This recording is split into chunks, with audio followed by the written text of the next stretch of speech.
The royal guard hadn't said a word, standing motionless, locked in that unwavering posture. But everything changed when Michelle Obama approached and offered him something she had been carrying with her for months. In that moment, the guard broke his silence. He spoke just one sentence, 7 simple words that left the former First Lady visibly shaken. "I'll never forget those words," she said, her voice breaking. For a brief moment, protocol and position faded away. All that remained was memory. Before we reveal what those 7 words were, make sure to hit that subscribe button and let us know in the comments where you're watching from, because what you're about to hear is a once-in-a-lifetime moment. The morning fog clung to Windsor Castle like secrets refusing to let go. At precisely 6:47 a.m., a black sedan pulled through the gates with the quiet authority that marked diplomatic vehicles. No flags flew from its hood, no motorcade followed. Behind this wasn't a state visit. This was something far more personal, far more dangerous to protocol. Michelle Obama emerged from the vehicle wearing a simple navy dress that seemed almost deliberately unremarkable. Her usual retinue of security and staff were nowhere to be seen, just 2 discreet Secret Service agents who positioned themselves at a respectful distance. In her hands, she carried a single manila envelope, creased from handling, as if it had been opened and refolded countless times. The castle grounds were stirring to life around her. Gardeners moved quietly between the flower beds, their movements as choreographed as any ceremonial guard. Tour guides were setting up their stations, preparing for another day of presenting sanitized history to paying visitors. But none of them paid attention to the woman in navy blue walking steadily toward the North Terrace, where Lance Corporal Jaime Roundtree stood his post. At 24 years old, Roundtree had been standing guard at royal residences for 3 years. His record was spotless, not a single breach of protocol, not even a flinch when tourists tried their best to get a reaction. The red tunic stretched across his shoulders bore the insignia of the Coldstream Guards, but it was his eyes that marked him as different. They held a weight that seemed too heavy for someone so young, a gravity that spoke of loss understood too early. Michelle approached the regulation distance exactly 8 feet from the sentry. Boxan stopped. For a long moment, neither moved. She studied his face beneath the iconic bearskin hat, searching for something that only she would recognize. The envelope in her hands trembled slightly, betraying nerves that had weathered state dinners and summit meetings without a quiver. Then she did something that would be talked about in palace corridors for years to come. She stepped forward, closing half the distance between them, and spoke in a voice barely above a whisper.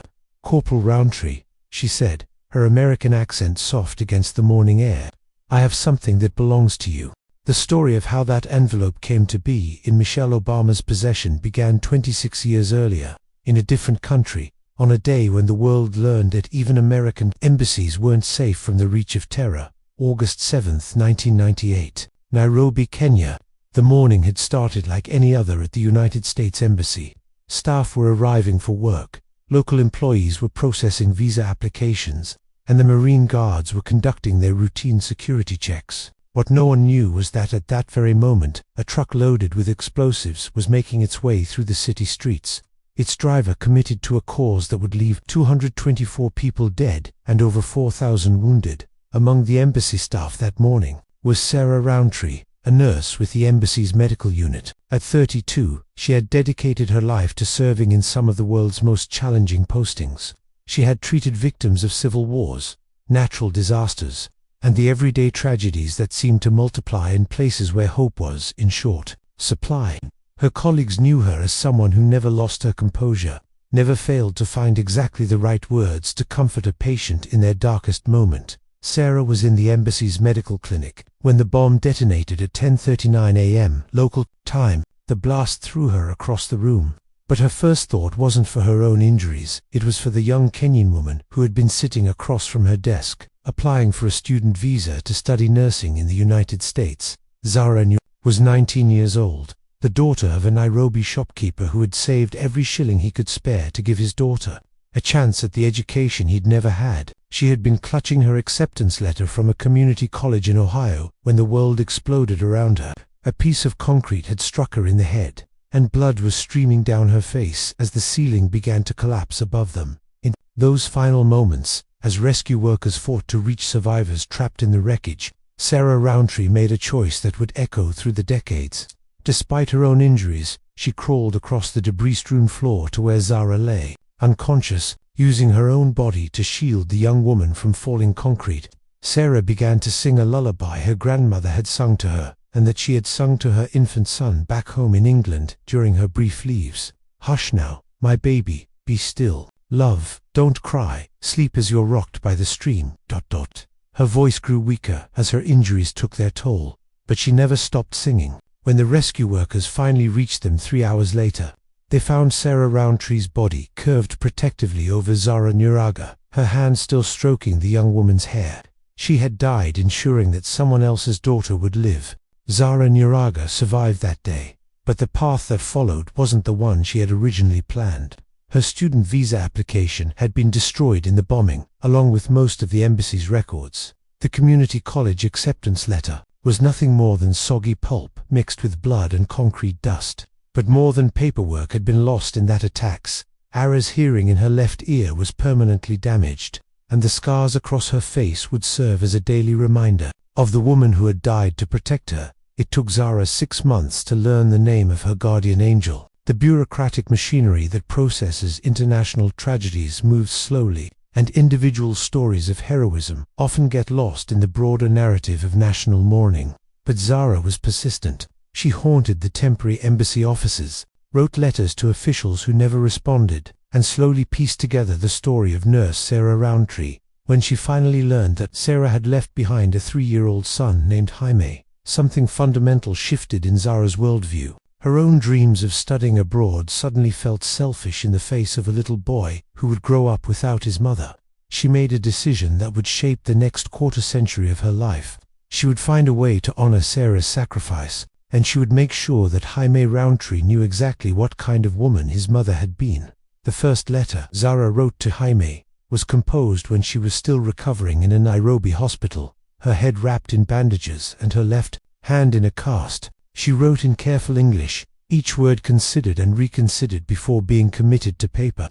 She told him about his mother's smile, about the way she had hummed while working, about the competence and kindness that had made her a legend among the local staff at the embassy. But Jaime was only 3 years old, being raised by his grandmother in a small village outside Manchester. The letter went unanswered, as did the next dozen that followed. Zara began to understand that her story might be too painful for a family trying to help a little boy process the incomprehensible loss of his mother, so she changed her approach. Instead of writing to Jaime directly, she began documenting everything she could remember about Sarah Rowntree. She interviewed other survivors, collected photographs from embassy staff who had escaped the bombing, and slowly assembled a portrait of a woman whose sacrifice deserved to be remembered in more than just official casualty reports. Years passed. Zara eventually made it to the United States, not as a nursing student, but as a refugee whose story had caught the attention of human rights organizations.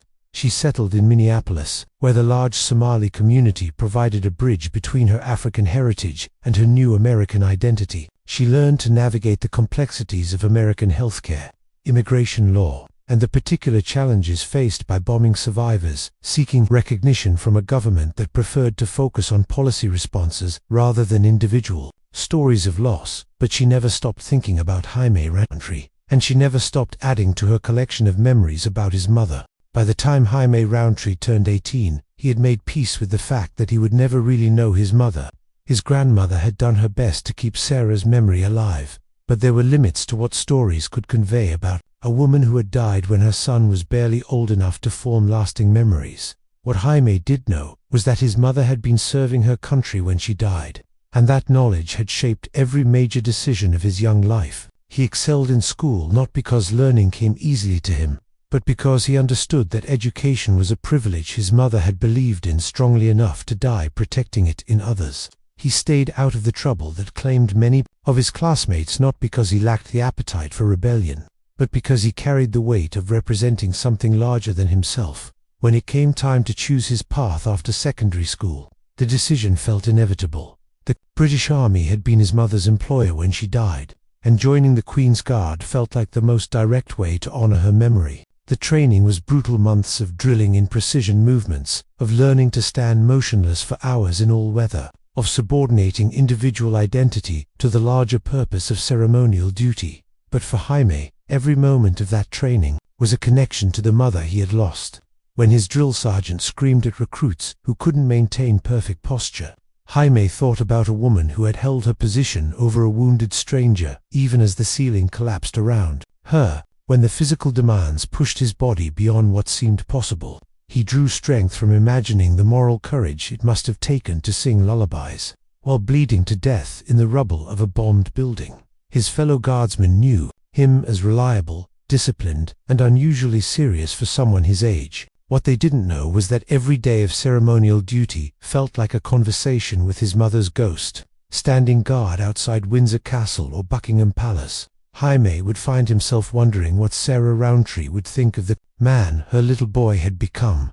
Meanwhile, half a world away in Minneapolis, Zara Neuraga was experiencing her own form of standing guard. She had built a life for herself in America, working as a translator for immigration services, volunteering with refugee resettlement organizations, and slowly earning the trust of a community that understood the particular challenges of rebuilding after trauma. But the central project of her adult life remained unchanged, finding a way to connect Jaime Roundtree with the truth about his mother's final moments. The breakthrough came in 2016. During the final months of the Obama administration, Zara had been invited to a White House reception honoring survivors of international terrorism.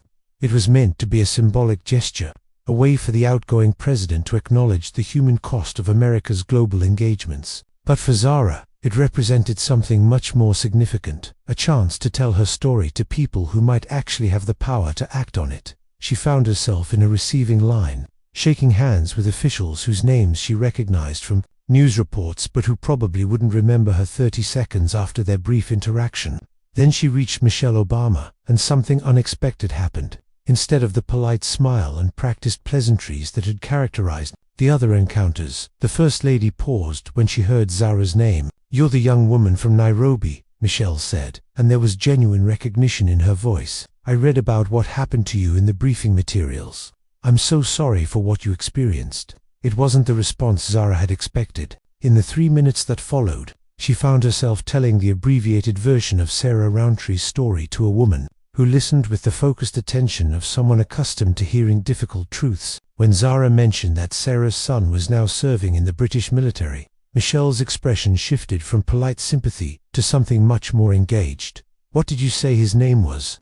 Michelle asked. And when Zara repeated Jaime, the First Lady nodded, as if committing it to memory. What Zara didn't know was that Michelle Obama had been carrying her own burden related to the 1998 embassy bombings. As a senator's wife, and later as First Lady, she had been briefed on the long-term consequences of that attack, not just the immediate casualties, but the ripple effects that had shaped American foreign policy for decades. She had met with families of victims, had sat through classified briefings about missed intelligence signals, and had struggled with the disconnect between policy discussions and human reality. The story of Sarah Roundtree refusing to abandon a wounded stranger resonated with something deep in Michelle's worldview. Here was a woman who had embodied the best impulses of American service abroad, who had died not in pursuit of strategic objectives or geopolitical advantage, but simply because she couldn't bring herself to leave another human being to face death alone.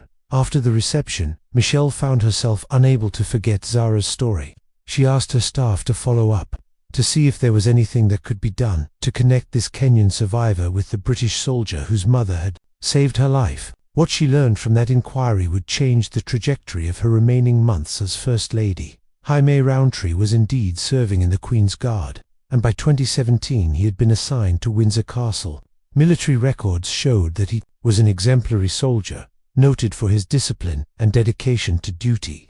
What the records didn't show was the emotional weight he carried, the questions about his mother that had shaped his choice of service. Michelle's staff reached out through diplomatic channels, carefully exploring whether it might be possible to arrange some kind of meeting. The response from British officials was polite, but firm.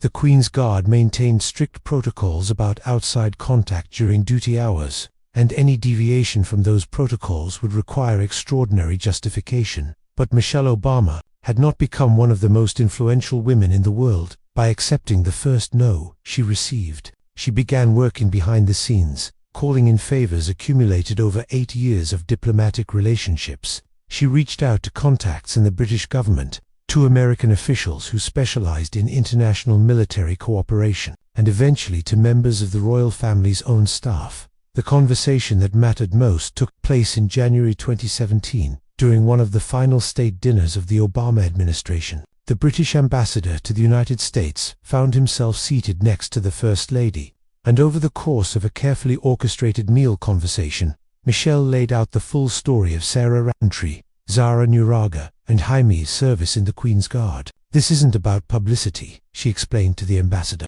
who was already calculating the potential diplomatic ramifications. "This is about closure, about making sure that a young man knows the truth about his mother's sacrifice, and that a survivor gets the chance to say thank you." The ambassador promised to explore possibilities, but Michelle could see the skepticism in his eyes. Royal protocol existed for good reasons, and the Queen's Guard served a function that went far beyond the ceremonial. Any breach of that protocol, even for the most noble reasons, would set precedents that could be difficult to manage. What changed the equation wasn't diplomatic pressure or media attention. It was a conversation that took place between the ambassador and his own son, a career military officer who understood the weight that unanswered questions could place on a soldier's shoulders. Sometimes, the ambassador realized, the most important diplomatic missions were the ones that never made it into official cables. By March 2017, Michelle Obama was no longer First Lady, but the project she had taken on felt more personal than ever. Free from the constraints of official protocol, she could pursue this connection with the single-minded focus that had characterized her approach to every meaningful challenge in her life. She arranged to meet with Zara Neuraga in Minneapolis, a conversation that stretched across an entire afternoon in a small coffee shop, where they were unlikely to be recognized or interrupted. Zara brought with her the collection of material she had assembled over nearly 2 decades: photographs of Sarah Roundtree, testimonials from other embassy survivors, medical records documenting the extent of her own injuries, and most importantly, a letter she had been writing and rewriting for years. The letter was addressed to Jaime, but it had never been sent. Each time Zara had tried to mail it, she had been overwhelmed by the magnitude of what she was attempting to communicate. How do you tell someone that their mother's last conscious act was to sing lullabies to a stranger? How do you convey the weight of a debt that can never be repaid? Michelle read the letter twice, then looked up at Zara with tears in her eyes. "He needs to see this," she said simply, "and you need to be the one to make sure he gets it." But the logistics of making that happen were more complex than either woman had initially understood. Jaime's service with the Queen's Guard followed a schedule that was both rigid and classified. His duty shifts at Windsor Castle were part of a security rotation that couldn't be disrupted for personal visits, even ones with the most compelling emotional justification. The solution, when it finally emerged, came from an unexpected source. Palace officials, it turned out, had been following the story through their own intelligence networks. The royal family had their own history with international terrorism, their own understanding of how individual acts of heroism could be lost in the larger narratives of national tragedy. When they learned about Sarah Roundtree's sacrifice and its connection to one of their own guards, something shifted in their calculation of what constituted appropriate protocol. The message that reached Michelle in May 2017 was carefully worded, but unmistakably clear. If she wanted to deliver Zara's letter to Lance Corporal Roundtree, an opportunity could be arranged. It would need to be done discreetly, without media attention, and within the constraints of maintaining the dignity of the Queen's Guard. But it could be done. Michelle's response was immediate. She would travel to Windsor Castle personally, carrying Zara's letter and her own understanding of what this moment meant for everyone involved. The final details were worked out through a series of encrypted communications that would have been appropriate for a sensitive diplomatic mission. Michelle would arrive at Windsor Castle during the early morning hours, when tourist traffic was minimal and the changing of the guard ceremonies hadn't yet begun. She would approach Lance Corporal Roundtree at his post, deliver the letter, and allow whatever happened next to unfold according to its own logic. What no one had prepared for was the emotional weight of that moment, or the way it would transform everyone who witnessed it. The night before her trip to Windsor Castle, Michelle Obama found herself unable to sleep. She had handled sensitive diplomatic missions, had navigated conversations that could affect international relationships, but nothing in her experience had prepared her for the responsibility she was about to undertake. Zara's letter sat on her hotel nightstand, sealed in the manila envelope that had become worn from handling. Michelle had read it so many times that she could recite passages from memory, but she continued to be struck by the precision of Zara's words, the way she had managed to convey both the horror of that day in Nairobi and the grace of Sarah Roundtree's final act. "Your mother sang to me as the world fell apart around us," one passage read. Her voice was steady, even though I could see that she was badly hurt. "She told me that she had a little boy at home, and that she wanted him to grow up in a world where people took care of each other. I think she would be proud to know that her little boy grew up to be someone who stands guard over others." Michelle had met with many families of fallen service members during her 8 years as First Lady, had attended more memorial services than she cared to count.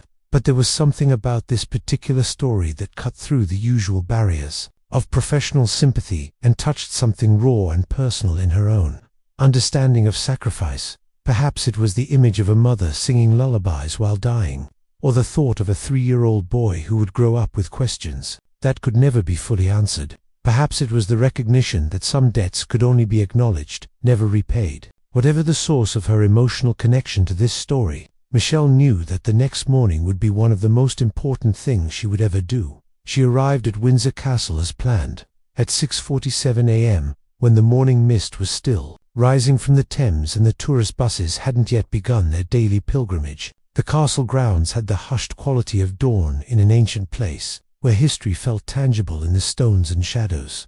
Lance Corporal Jaime Roundtree was already at his post. Having begun his shift at 6 a.m., he stood with the perfect stillness that marked an experienced guardsman, his red tunic immaculate, his bearskin hat positioned with mathematical precision. To the casual observer, he would have appeared as a living statue, part of the theatrical presentation that drew millions of visitors to British royal sites each year.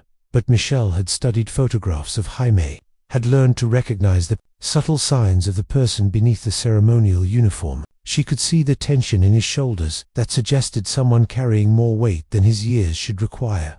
She could see the way his eyes tracked movement with the awareness of someone who understood that standing guard meant more than just ceremonial display. As she approached the regulation distance from his sentry box, Michelle felt the weight of every conversation that had led to this moment. Zara's decades of remembering, the diplomatic negotiations that had made this meeting possible, the careful choreography required to respect both protocol and human need. She stopped exactly 8 feet away and studied his face for a long moment. Even beneath the shadow of his bearskin hat, she could see the resemblance to the photographs of Sarah Roundtree that Zara had collected. The same serious eyes, the same determined set of the jaw. This was definitely Sarah's son, grown into a man who had chosen to honor her memory through his own service. Then Michelle did something that would be remembered by everyone who witnessed it. She stepped forward, closing the distance between them, and spoke his name with a familiarity that seemed to bridge the formal protocol of the moment. "Lance Corporal Roundtree," she said, her voice carrying easily in the still morning air. "I have something that belongs to you." The envelope in Michelle's hands seemed to contain the weight of 26 years of unfinished business. As she extended it toward Jaime, she could see the subtle shift in his posture that marked the first crack in his ceremonial composure. His eyes, trained to look straight ahead, regardless of distractions, moved almost imperceptibly to focus on her face. "This letter was written by a young woman named Zara Nyiraga," Michelle continued, her voice soft but clear enough to carry the discreet observers who had positioned themselves at respectful distances. "She wanted you to know what happened to your mother in Nairobi, and what your mother did for her in those final moments."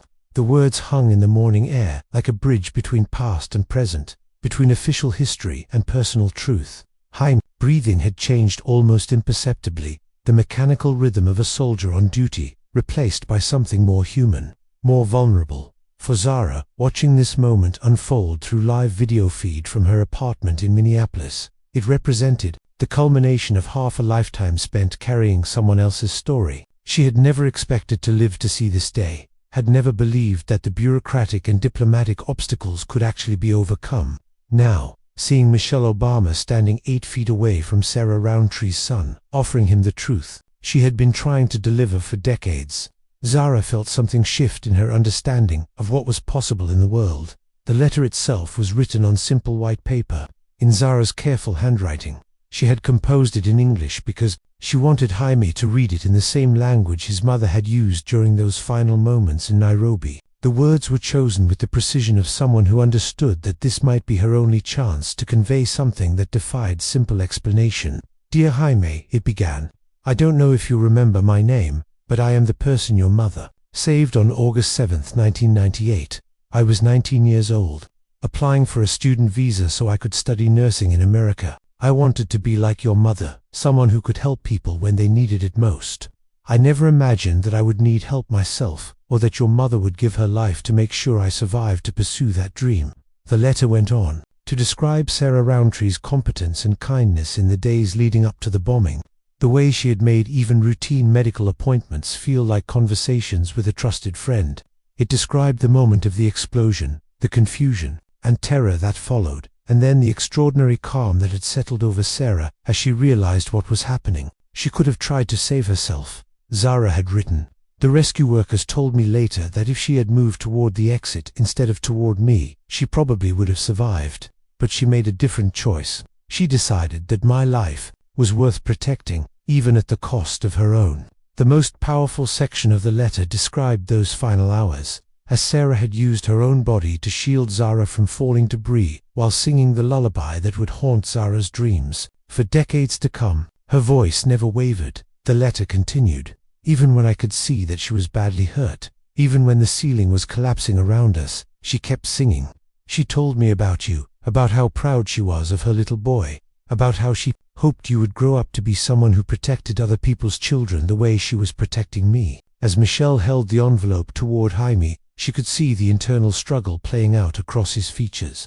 Everything about his training as a Queen's Guard had prepared him to ignore distractions, to maintain his post regardless of external circumstances, but nothing had prepared him for this moment, for the possibility that the questions he had carried his entire life might actually have answers.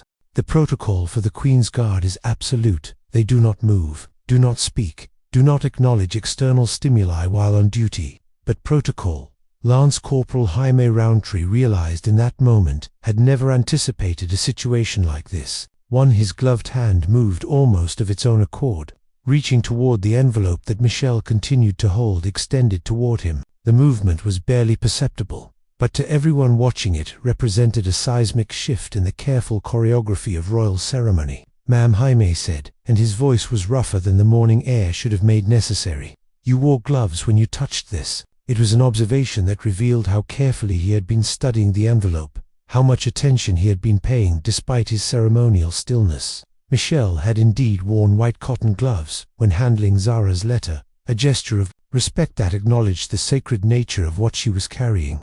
"I wanted to make sure it reached you exactly as she intended," Michelle replied, and there was something in her voice that suggested she understood the deeper meaning of his question. This wasn't just about hygiene or proper handling, it was about the recognition that some things are too precious to be touched casually. Jaime's next movement would be discussed in military circles for years to come. Still maintaining his post, he reached out and accepted the envelope with both hands, holding it as if it contained something more valuable than state secrets. Then, in a gesture that defied every regulation governing the conduct of the Queen's Guard, he looked directly at Michelle Obama and offered her a salute. It wasn't the mechanical acknowledgement of military hierarchy that marked routine interactions between service members.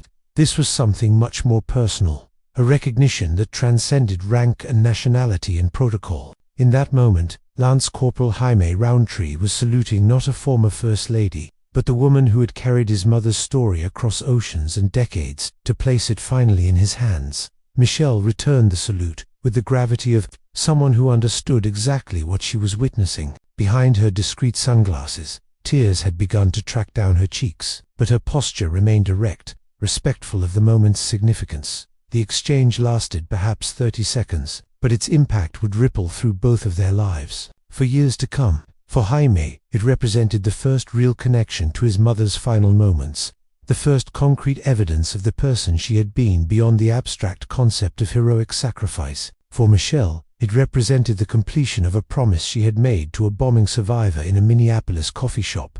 and the fulfillment of a debt that had been outstanding for nearly 2 decades. As Michel stepped back to the regulation distance, Jaime carefully tucked the envelope inside his red tunic, positioning it over his heart. The gesture was both practically keeping the letter secured during the remainder of his shift and symbolic, acknowledging that what he had just received would become part of him in ways that extended far beyond the physical. The rest of Jaime's shift passed in a kind of suspended animation. He maintained his post with the same professional discipline that had marked his service for 3 years, but everything had changed. The envelope rested against his chest like a promise, like an answer to questions he had been afraid to ask. Directly, when his relief arrived at noon, Jaime walked to his quarters with the measured pace required by military bearing. But once behind closed doors, his composure finally cracked. He sat on his narrow bed and opened Zara's letter with the careful attention of someone handling a sacred text. Reading Zara's letter was like receiving a transmission from another world, a place where his mother had been, not just a memory or an abstract symbol of sacrifice, but a living person with specific habits and recognizable humanity. The details. Zara provided Sarah's habit of humming while she worked, the way she had reorganized the embassy medical supplies to make them more accessible. Her stories about her little boy back home in England painted a portrait of someone Jaime could finally begin to recognize as his mother. But it was the description of those final hours that hit him with the force of a physical blow. To learn that his mother had died, not in an instant of unexpected violence, but over the course of hours during which she had made conscious choices about how to spend her remaining time, transformed his understanding of both her death and his own life. She sang the same lullaby over and over. Zara had written something about a baby being rocked by a stream. She told me that she had sung it to you when you were small, and that it always helped you sleep. Even when she was dying, she was thinking about you, about the kind of man she hoped you would become. Jaime sat in his quarters for the rest of that afternoon, reading and rereading Zara's letter until he had memorized every word. When evening came, he walked to the castle's chapel, a small stone building that had witnessed centuries of private moments of reflection and prayer. There, surrounded by the quiet that comes with truly ancient places, he finally allowed himself to grieve properly for the mother he had lost, and to understand, for the first time, exactly what she had given up to save a stranger's life. Meanwhile, Michelle Obama was on a flight back to the United States, but her involvement in this story was far from over. The meeting at Windsor Castle had been profoundly moving for her as well, representing a kind of closure that she hadn't expected to find. She had spent 8 years as First Lady, meeting with families affected by international violence, offering comfort and support within the constraints of official protocol. But this had been different, more personal, more directly connected to the individual choices that define character in moments of crisis. Over the months that followed, both Jaime and Michelle would find their lives changed by that morning encounter. For Jaime, Zara's letter became the foundation for a deeper understanding of his service and his identity. He began corresponding with Zara directly, building a relationship that helped him process not just his mother's death, but his own complicated feelings about service, sacrifice, and the weight of carrying someone else's legacy. For Michelle, the experience became part of her evolving understanding of what public service could look like after leaving official office. The careful diplomacy required to arrange that meeting, the international cooperation necessary to bridge protocol differences between countries, the simple human recognition that some stories need to be completed regardless of bureaucratic obstacles. Of these elements would influence her approach to the projects and causes she would take on in the years to come. 1 year later, on the anniversary of the 1998 embassy bombings, Jaime Rowntree requested and received permission to place a small memorial in the chapel at Windsor Castle. It consisted of Zara's letter, now framed and protected behind glass, alongside a photograph of his mother in her embassy medical uniform and a single white rose that he replaced each week. The memorial was positioned near the chapel's altar, where it could be seen by the castle staff and occasional visitors who were granted access to the private worship space. But more importantly, it was positioned where Jaime could see it whenever he came to the chapel for his own moments of reflection and prayer. The inscription beneath the display was simple: "In memory of Sarah Rowntree, who sang lullabies while the world fell apart, and in gratitude to Zara Nuraga, who made sure her son would know." Below that, in smaller text, were the words that had closed Zara's letter: "Some debts can only be honored never repaid.